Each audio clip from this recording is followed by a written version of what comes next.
अब माँ बनने के बाद में सैम दीदी का क्या चल रहा है, चलिए देखते हैं। जब तक मम्मी पापा थे यानी सास ससुर थे और बाकी के गेस्ट थे यानी दोनों नंदे और साथ में जीजू, तब तक तो सैम दीदी का ये चल रहा था बच्चों के लिए सब कुछ कर रहे हैं, मतलब बाकी सब कुछ कर रहे हैं और सिर्फ सैम दीदी करें। यानी सैम दीदी मास्टर जी की तरह यानी हेड मास्टर की तरह सारी एक्टिविटी दिखाने में तो लगी हुई, यानी कंटेंट बटोरने में लगी हुई थी, क्या क्या कंटेंट मुझे दिखाना है। लेकिन जैसे सब लोग चले गए तो अब क्या रह गया, अब बच्चे रह गए और उनके पहले वाले बच्चे रह गए और खुद, तो अब उनको माँ के अवतार में आना पड़ेगा और आ रही हैं। तो देखिए बच्चों के लिए वो कुछ डिसिप्लिन बनाती है, मतलब कुछ कानून बनाती हैं, और कानून क्या बनाती हैं और फिर कौन तोड़ता है उसको ये भी बताते हैं। कानून ये है कि साफ सफाई बहुत अच्छी रहेगी, यानी हाइजीन बहुत अच्छी रहेगी, और उसके लिए पूरा वैक्यूम क्लीनर से काम किया जाएगा, ये नहीं ब्रूमिंग की जाएगी। क्योंकि कुछ भी अगर बच्चों के लिए चला गया तो फिर मतलब कि जो इन्होंने बात की थी कि जो इनके फरी बच्चे हैं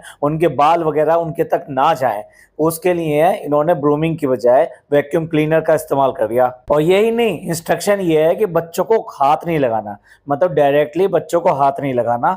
आप कपड़े से इनसे उठाते हो, रखते हो, सब कुछ करते हो, लेकिन हाथ नहीं लगाना। और जबकि हमने शुरुआत के व्लॉग के स्टार्टिंग में ही देख लिया कि ये सब करने के बाद में भी अब जो उनके जो फरी बच्चे हैं उनके साथ में खूब कुच्ची पुच्ची चल रही है। वो कंधे पे है, उसकी टांग वहां पकड़ के इधर खींचना उधर खींचना, मतलब वो क्या एक्सरसाइज हो रही थी, कौन सा योगा डे मनाया जा रहा था मुझे नहीं पता चला, क्योंकि उसको उल्टा कर रहे हैं, सीधा कर रहे हैं, और वो इनके कंधे पे है। अब आप बताइए, जब इस तरह से सब कुछ चल रहा है, योगा चल रहा है, तो फिर ये जो उनके जो छोटे छोटे बाल होंगे वो कहाँ जाएंगे। अब आप वैक्यूम क्लीनिंग कर लो, कुछ भी कर लो, भाई तुम्हें अपना भी तो ध्यान रखना पड़ेगा, तभी तो इन चीजों से छुटकारा पा पाओगे। ये तो फिर वही बात होगी, कानून भी मैंने ही बनाया और तोड़ूंगी भी मैं। तो देखिए हम तो अच्छा ही चाहते हैं, इसलिए हमारा तो सजेशन ये है कि कंप्लीटली इसको इम्प्लीमेंट करो, अपने पर भी इम्प्लीमेंट करो, सब पर इम्प्लीमेंट करो, तभी ये सक्सेसफुल हो जाएगा। नहीं तो हो सकता है कि किसी दिन प्रॉब्लम आ जाए, क्योंकि भाई कुछ भी चलता रहे, बच्चों की सेफ्टी और हाइजीन में कोई समझौता नहीं होना चाहिए। कंटेंट चाहे थोड़ा सा कम बन जाए, लेकिन भाई बच्चों के साथ में कंप्रोमाइज ना किया जाए। दीदी कैंडी को बता रही हैं कि ये बच्चा कौन है, कैसे है, क्या केयर करनी है। दीदी की इंस्ट्रक्शन का टाइप ये था कि जैसे वो एक दूसरी मम्मी हो और वो ध्यान रखेगी इन सब चीजों का। दीदी वैसे बता रही हैं कि अभी हमने इनको बताया नहीं है, पर ये लोग समझ रहे हैं, ये लोग हमसे क्यों छुपा रहे हैं, ये क्या है, क्या चीज है। दीदी ने यही बताया, जैसा कि चोरी से देखते हैं ना, तो वो रूम के बाहर खड़े होके इस तरह देख रहे, जब हम रूम में गए तो देख रहे थे वो सब लोग। आई थिंक इसके लिए उनको डॉक्टर से बात करनी चाहिए।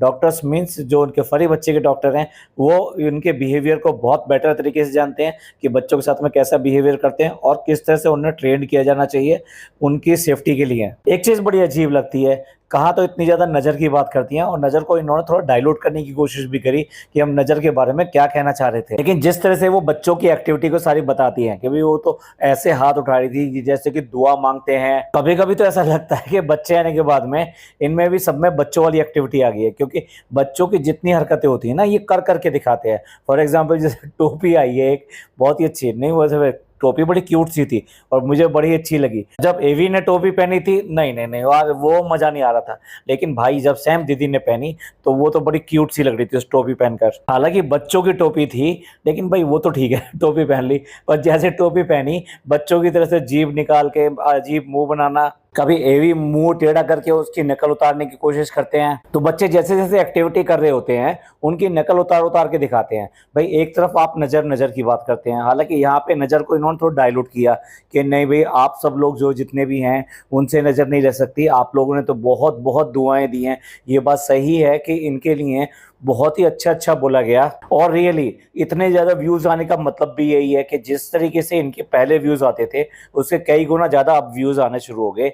वो इसीलिए है कि लोग ये देखकर बहुत ज्यादा खुश हैं इस बात को कि इनको इतने टाइम बाद में एटलीस्ट जो इनकी डिजायर थे या ये कहिए जिससे बहुत ज्यादा ये तरस थे, वो कम से कम वो बच्चे मिले तो सही इनको, कितनी परेशानियों के बाद में। तो इसलिए सब लोगों ने बधाई दी। हमने भी जो फर्स्ट वीडियो बनाया था वो इनको बधाई देने के लिए बनाया था। वाकई में ये अपने आप में बहुत बड़ी बात है। मैंने ये भी कहा था कि ये एटलीस्ट कम से कम एक एग्जाम्पल है कि भाई इस एज में भी आके और इतने सब प्रयास करने के बाद में भी लोगों को हिम्मत नहीं हारनी चाहिए और कोशिश करते रहना चाहिए। जब जब उसकी नजर हो जाएगी, ऊपर वाले की नजर हो जाएगी, तो आपको कोई ना कोई जरिया बना ही देंगे। जैसा इनके साथ भी हुआ, अगर इतने सारे दरवाजे बंद हो गए थे तो फिर लास्ट में जाके एक दूसरा दरवाजा खोला और उन्हें कम से कम वो चीज मिल गई।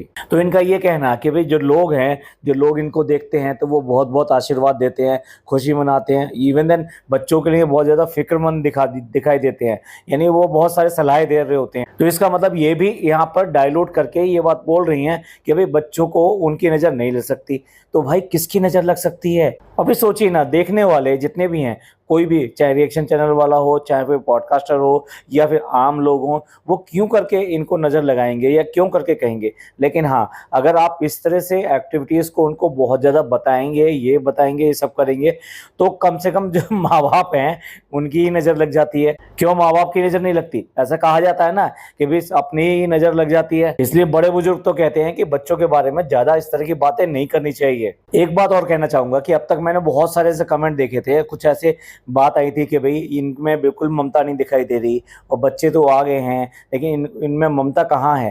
भाई अभी तक मेरे को जो लगता है कि अब तक इतने सारे लोग थे और इतने सारे लोग होने के बाद में तो वो बच्चा जो है इधर से उधर वो हो रहा था। आई मीन कभी किसी के पास, कभी किसी के पास, मोस्ट ऑफ द टाइम जो पापा मम्मी थे, इनके ससुर थे, उनके पास रहता था। अब अगर ये उसकी डेली एक्टिविटीज़ में बहुत ज़्यादा इन्वॉल्व होंगी तो डेफिनेटली वो जो मातृत्व होता है, जो प्यार होता है, वो अपने आप अटैचमेंट होता चला जाता है। वो कहते हैं ना कि एक दिन में ना माँ बनते हैं ना बाप बनते हैं, वो जो फीलिंग की बात मैं कह रहा हूँ। तो अब जब ये डेली एक्टिविटी में बच्चों के साथ में इन्वॉल्व रहेंगी तो तब वो भी चीज़ें दिखाई देने लगेंगी। लेकिन भाई इन्वॉल्व होंगी तब। आपने एक नहीं दो नैनी तो रख ली हैं, और अगर उनको ही 100% काम करने दोगे और आप सिर्फ दर्शन करने जाओगे, यानी कि देखने के लिए जाओगे, तो ये कभी भी सक्सेसफुल नहीं हो पाएगा। इसके लिए क्या होता है, आपका अटैचमेंट जरूरी है। ये कहते हैं ना कि बॉडी टू बॉडी टच होती है, तो बच्चों को भी फील होता है कि कौन माँ है कौन बाप है, तो उसको भी तो यही कहना होता है ना कि आप जितने नजदीक रहते हैं, ये कहते हैं ना कि बच्चा खुशबू लेता है। तो इसलिए नैनी अपनी जगह पर है, लेकिन आपको कम से कम उनकी बहुत सारी एक्टिविटीज में पार्ट लेना पड़ेगा। मोस्ट ऑफ द टाइम उनके नजदीक रहना पड़ेगा बच्चों को। और नैनी वगैरह को सेकेंडरी पे रखा जा सकता है कि वो हेल्पिंग हैंड हो, और तभी जाके ये सब पूरा हो सकता है। वरना भाई इसमें कितना टाइम लगेगा, कैसे दिखाई देगा, पता नहीं। और दूसरा होता है आदमी की बिजीनेस। भाई ये लोग जो काम करने वाले हैं, अभी इतना काम नहीं चल रहा भाई, अब कहना नहीं चाहिए, लेकिन मुझे नहीं लग रहा कोई बहुत ज़्यादा प्रोजेक्ट है इनके पास में। तो जब प्रोजेक्ट्स होंगे और जब इनका बाहर आना जाना ज़्यादा होगा, तो तब ये हो सकता है कि इनको टाइम कम मिले। लेकिन भी अभी जब है तो इन्हें, मैं तो ये कह रहा हूँ, अगर प्रोजेक्ट्स भी हैं तो कुछ दिन के लिए उनको नहीं करना चाहिए। आई मीन उनको पेंडिंग रख देना चाहिए, उनको पोस्टपोन कर देना चाहिए। क्योंकि फर्स्ट 3 मंथ्स जो होते हैं, इनमें जितना ज़्यादा कोशिश करेंगे, बच्चे भी ज़्यादा मैच्योर की तरफ होंगे। और बच्चे मतलब मैच्योर का मतलब ये है कि एनवायरनमेंट के हिसाब से वो ज़्यादा ढलने लगेंगे, और इनको भी समझने में आसानी होगी कि भाई किस तरीके से बच्चों का रख रखाव किया जाता है, किस तरह से उनकी हर चीज़ का ध्यान रखा जाता है। जैसे ये डॉक्टर से पूछ रही थी कि वो कौन सी SOS मेडिसिन है जो हमेशा हमें अपने पास रखनी चाहिए, वो लिक्विड ही होती हैं, तो वो पूछ रही थी उसको। तो वो बेसिकली क्या है, ये केयर को ही दिखाता है ना। बट आपको ये सब चीज़ें करनी पड़ेंगी। आप सिर्फ दूर बैठे हुए उनकी एक्टिविटी नोट करना, उनकी एक्टिविटी पर बात करना, इनसे नहीं बनेगा। इससे बढ़कर उस एक्टिविटी के बीच में घुसना पड़ेगा। आई मीन उनके साथ में आपको इन्वॉल्व होना पड़ेगा कि वो आपकी गोदी में ही एक्टिविटी करें, आपके सामने हो, ये सब चीज़ें, तो उससे अटैचमेंट बढ़ेगा। एक चीज़ और अच्छी लगी कि जो इनकी नैनी आई हैं, उनके लिए सैम दीदी बहुत तारीफ कर रही हैं कि वो मतलब जो बहुत ही केयर करती हैं। इवन देन उनके डॉक्टर जो है, उन लोगों ने भी उनकी तारीफ करी थी, और उनका कहना ये है कि वो सुपर नैनी है। अब इनका ये कहना कि भाई वो सुपर नैनी है, ये कहने के साथ साथ उन्होंने एक सेंटेंस और बोल दिया जो अपने आप में बहुत ज़्यादा डाउटफुल हो जाता है। फिर वो कह रही है इतनी सुपर नैनी है कि वो उसका बहुत अच्छी तरह से ध्यान रखते हैं। तो इसका मतलब ये है कि हमने पहले तो ये डिसाइड किया है कि हम में से दोनों में से एक घर पे रहेगा ही रहेगा, लेकिन अगर जाना पड़ता है तो हम 2-4 घंटे के लिए बाहर जा सकते हैं। अब आप ये फैसला कीजिए कि ये बाहर जाने के लिए परमिशन, या फिर ये कहिए एक बहाना बनाया जा रहा है कि हम बाहर जा सकते हैं क्योंकि हमारे यहाँ जो नैनी है वो बहुत ही सुपर नैनी है, या फिर वाकई में उनकी तारीफ की जा रही है कि हाँ वो बहुत ही अच्छा काम कर रही है, बहुत अच्छी तरीके से बच्चों की केयर और देखभाल कर रही हैं। चलिए, जो चीजें पता नहीं होती हैं तो वक्त पे छोड़ देना चाहिए। तो ये आगे ही पता लगेगा कि ये बाहर जाने के लिए ऐसा बोला गया है या वाकई वाकई में इनकी जो नैनी है बहुत अच्छी हैं और इन्हें बाहर जाने में कोई वो नहीं है, इंटरेस्ट नहीं है। आई मीन जब तक ये बच्चे छोटे हैं, छोटे से मैं कह रहा हूँ कि जो 3 मंथ्स का पीरियड है एटलीस्ट तब तक तो इन्हें बहुत अपने पर्सनल केयर में रखना चाहिए, उसके बाद में भी रखना चाहिए। बट ये वाले जो पॉइंट है इसमें करेंगे तो बच्चे ज़्यादा जानेंगे कि भी मदर की कौन है। इसके साथ साथ वो कुछ बच्चों के कपड़े सुखाने की बात कर रही थी, तो भैया उसको भी केयर करना ही पड़ेगा आपको, क्योंकि that is also a hygiene part. एक और हमें स्टोरी सुनने को मिली, मतलब मैं क्योंकि बहुत ज़्यादा पहले से फॉलो नहीं कर रहा हूँ इनको, तो मेरे को ये नई स्टोरी मिली कि ये कहीं गए थे और इनको बंदर को इन्होंने